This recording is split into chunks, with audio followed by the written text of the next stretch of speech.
ولی اللہ معروف صاحب کا آپ نے نام سنا ہوگا، جو بچھڑوں کو اپنے والدین سے ملواتے ہیں، گمشدہ لوگوں کو. ایک عظیم آدمی ہے، میں تو کہتا ہوں وہ اسم با مسمى ولی اللہ ہی ہے. جس نے زندہ کوئی ولی دیکھنا ہو تو اس کو دیکھ لے. 10-20 سال سے بچھڑے ہوں کو سوشل میڈیا کی پاور سے ملواتے ہیں. کل انہوں نے ایک عجیب مضمون تحریر کیا جس کی شکایات براہ راست مجھے پہلے بھی موصول ہوئی، لیکن ہم یہ سمجھتے تھے کہ یہ دھندا جادوگری کے اندر استعمال ہوتا ہے. صرف جادوگری کے اندر استعمال نہیں ہوتا، ذرا تنبیہ عوام کو اس بارے میں بھی اویئر کیجیے. انہوں نے کہا ہمارے ایک جاننے والے ہیں، ان کے گھر ہسپتال گئے، بیٹی پیدا ہوئی. الٹرا ساؤنڈ میں بیٹا تھا، ہمیشہ بیٹا تھا. بیٹی ہوگی تو انہوں نے کہا الٹرا ساؤنڈ غلط ہو سکتا ہے، لیکن بچی جوں بڑی ہوتی گئی اس کے انداز، اطوار، شکل و شجاعت ان میاں بیوی کے اوپر نہیں تھی، لیکن پالی تھی، محبت تو تھی. تو جو بھی گھر آتا تھا وہ کہتی تھی یہ بچوں سے فرق ہے آپ کے باقی. ان کو کچھ وہم پیدا شروع ہوا. انہوں نے ولی اللہ معروف صاحب سے رابطہ کیا. انہوں نے کہا کوئی مسئلہ نہیں، ڈی این اے کرا لیتے ہیں. ڈی این اے کرایا تو وہ اس کی والدہ ہی نہیں نکلی. ہسپتال موجود ہے.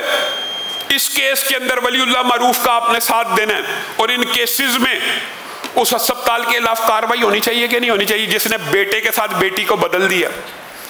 یہ خرید و فروخت کا دھندا ہم یہ سمجھتے تھے جادو کی ایک قسم ہوتی ہے کہ جو بچہ پیدا ہو اس کو ذبح کر کے معاذ اللہ ایک انتہائی خطرناک اس کے اوپر غسل کرتی ہے عورت برہنہ، ایک خاص قسم کے جادو کے.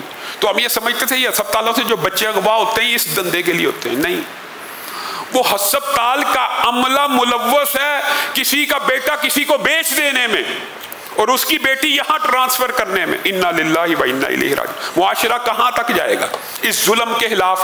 اور اس کے بارے میں بھی آگاہ رہیے، جب بھی ہسپتال جانا ہو تو اپنا کوئی اٹینڈنٹ ساتھ رکھیے، آنکھوں کو کھلا رکھیے.